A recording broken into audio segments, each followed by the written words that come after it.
Et puis beaucoup d'élèves. Partout où nous sommes passés, nous n'avons pas vu assez d'élèves. Monsieur le maire, vous avez raison. Parce que c'est pour eux que la constitution actuelle a été faite. Ils ne vont pas voter, mais c'est eux qui vont bénéficier. Donc c'est mieux qu'ils viennent écouter. Le député a tout dit. Mais je voulais vous dire un peu l'esprit dans lequel cette constitution est faite. Il a dit que la constitution, c'est la loi fondamentale. Quand vous êtes jeune, que vous êtes seul, la façon dont vous vivez, une fois que vous vous mariez, que vous avez des enfants, vous changez de façon de vivre. Parce que vous devenez nombreux. En 1960, ici là, à Kiberoua, si on prenait le jour, le bois a eu le bac, mais tout le village, pendant une semaine, ils ont fêté. C'était rare. Oh, aujourd'hui, il y a des enfants de 15 ans qui ont bac et puis on les dépasse.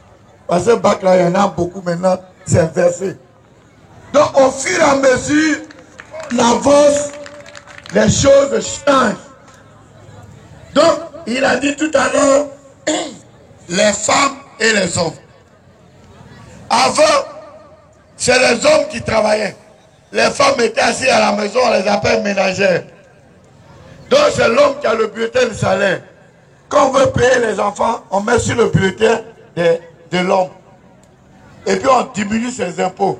Je parle, c'est un grand gendarme qui est assis devant moi. Et si l'homme meurt, la femme a pension de veuvage. Mais si la femme travaille, qu'elle meurt, toi, ton mari, là, tu n'as pas droit à pension de veuvage. Si vous devez travailler, vous êtes fonctionnaire, on ne met pas les enfants sur le bulletin de la femme. C'est comme si la femme ne peut pas élever enfant. Et on coupe ses impôts. Tout ça, c'est la même chose maintenant. Que tu sois homme, que tu sois femme, il y a égalité. Pourquoi? Parce que maintenant, il y a des hommes professeurs, il y a des femmes professeurs. Donc c'est la même chose. C'est ça la Constitution dit. Et puis le chef qui est ici, là, il est assis devant moi. Il y a un sous-chef, non? Il a un sous-chef. Vous tous, dans vos villages, vous avez un sous-chef. Donc pourquoi le président ne peut pas avoir sous-président aussi? C'est ça qui est vice-président. Lui, on l'appelle vice-président parce qu'il est grand type. Sinon, c'est président adjoint. Si on dit chef adjoint, on dit président adjoint, là, ça ne fait pas bien. C'est ça, on dit, on va grandir son nom, ça va devenir vice-président. Pourquoi? Parce que quand on réfléchit aujourd'hui, on est passé à côté des catastrophes. Dans la Constitution qui va finir le dimanche, il est écrit que quand le président décède, c'est le président de l'Assemblée nationale qui devient président. Mais il n'a pas le droit de nommer Premier ministre, il n'a pas le droit de changer le gouvernement, et on lui donne 3 mois pour faire une nouvelle élection. Mais 90 jours là, si Premier ministre, président, ministre de défense, tout ça, il n'y a pas là, est-ce que le pays ne va pas trembler?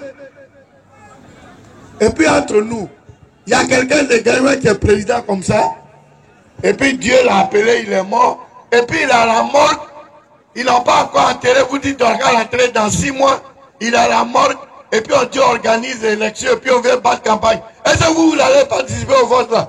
Votre gars il est à la morgue, et puis vous faites vote. Donc tout ça là, on a dit c'est compliqué. Il y a président, il y a vice-président. Si le président n'est pas là, vice-président là en même temps, et puis on continue. Voilà pourquoi on a mis la vice-présidence. Et puis les gens qui sont PDCI ici là, il ne faut même pas réfléchir, vous devez voter. C'est vous qui avez dit on va faire vice-président au 12e congrès. Et c'est ça on a mis. Donc vous êtes obligé d'aller battre campagne pour faire voter ça. Ah ça c'est obligatoire. Ah oui. C'est vous qui avez dit on va mettre vice-président, on a mis vice-président.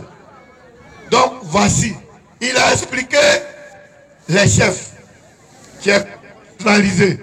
Il a expliqué le foncier rural. Mais je vais expliquer quelque chose qui est très important parce que ça, les gens quand ils vont, ça vous ne pouvez pas discuter.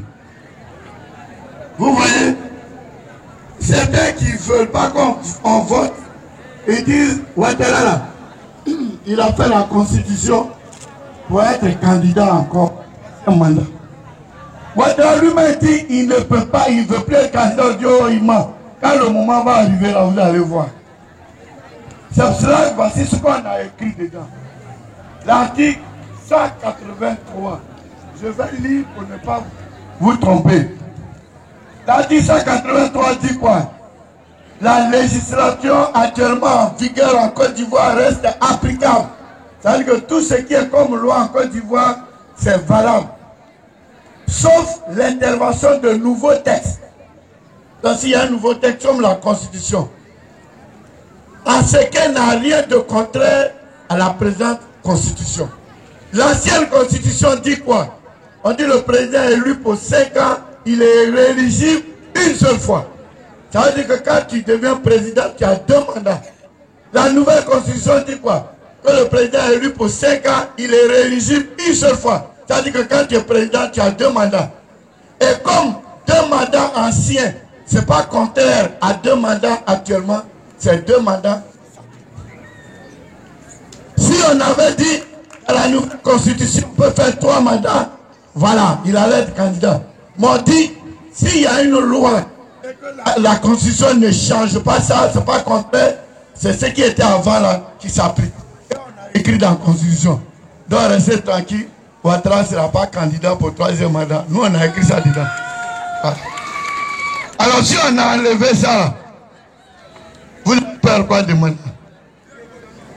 Et puis c'est écrit dans la Constitution que le 16 décembre 2020, on va avoir passation de charges, nouveau président. Donc moi ce que je demande aux autres, ils n'ont qu'à commencer à s'apprêter. Chacun n'a qu'à choisir son vice-président et puis ils vont travailler. Et puis ils vont être pour être élus. Est-ce qu'il y a palabre dans ça? Il n'y a pas de palabre dans ça. Donc, le dimanche, il faut voter massivement. Il faut voter massivement. Ici, c'est important. Moi, je vais vous dire un peu, parce qu'on ne peut pas, faire politique avec ses parents. Moi, j'étais superviseur. Les gens voulaient que je passe partout, mais j'ai dit, ah ça, là, en une semaine, c'est fatigant. Donc, j'ai choisi quelques zones. Je suis dans le Gord, qui est chez moi, Agnebi, Tiassa, et puis Ouorodougou. Je suis allé à Sikensi, j'ai fait Gaumont, j'ai fait à Beauville, j'ai fait Tiassalé. Je viens de Tabo tout à l'heure, c'est pour ça que je viens maintenant. J'étais à Tabo le matin. Je suis allé jusqu'à Séguéla. J'étais à Gagnois, je viens ici. Partout où je suis passé, même on a été impressionné. À Tabo, il y a un chef, leur porte-parole. Il a pris la parole. Il dit, monsieur le ministre, allez-y tranquille, que nous-mêmes là, on n'est pas bêtes. Voici un papier qui arrive et puis qui veut nous mettre dans la constitution. Et puis nous-mêmes, on va réfléchir. On va dire non, il ne faut pas dire tranquille, nous-mêmes là, le soir là même là, on va aller dans tous les villages, c'est nous qui allons devenir directeurs de campagne, parce que c'est de nous il s'agit. Parce que si la constitution ne passe pas là, on va continuer de nous appeler auxiliaires de la justice et de l'administration. Auxiliaires de l'administration, ça ne veut rien dire. Or, la constitution vous donne une place.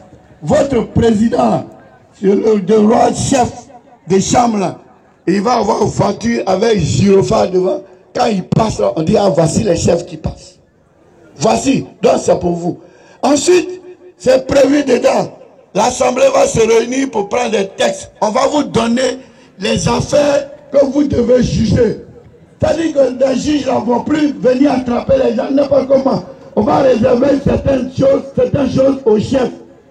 Parce qu'avant, quand vous avez commencé là, quand il y a un problème, on règle au village qui ne va pas. Mais maintenant là, tu voles le régime de madame, tu es à la gendarmerie. Et ce village là. On dit que tu as volé le régime de graines, tu es à la gendarmerie. Tout ça là doit cesser. Il y a ceux qui doivent envoyer la gendarmerie et il y a ceux qu'on doit régler au village. Et vous allez suivre nos us et coutumes et puis faire la cohésion nationale. Voici le rôle qui est déjà écrit dans la Constitution française. Alors, il y a 184 articles, mais tout est bien.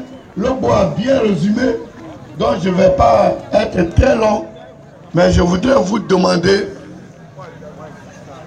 de voter cette Constitution.